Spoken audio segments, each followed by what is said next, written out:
We want to solve these two simultaneous equations, which means we want to find values of x and y that satisfy both equations.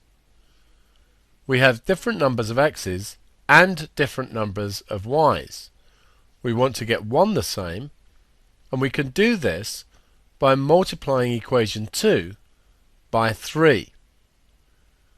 If we do this, we get 21 x's, take away 3 y's, is equal to 108.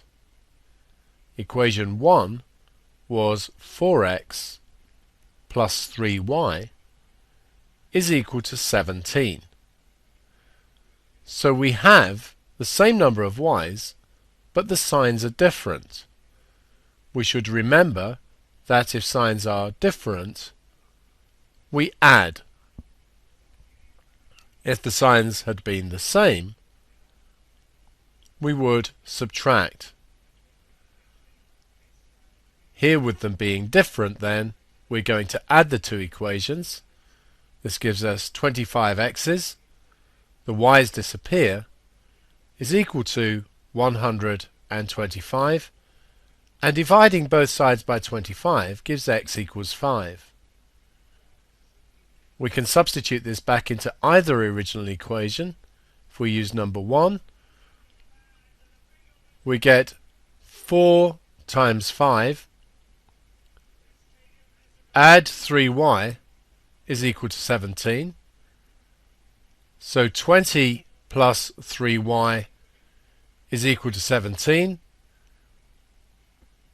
3y is equal to minus 3, so y is equal to minus 1.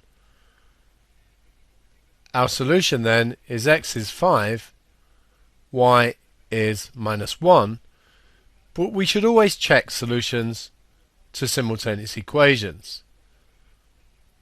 If we substitute these values back into the equations, 4 times 5 and 3 times minus 1 is 20, take away 3, which is 17.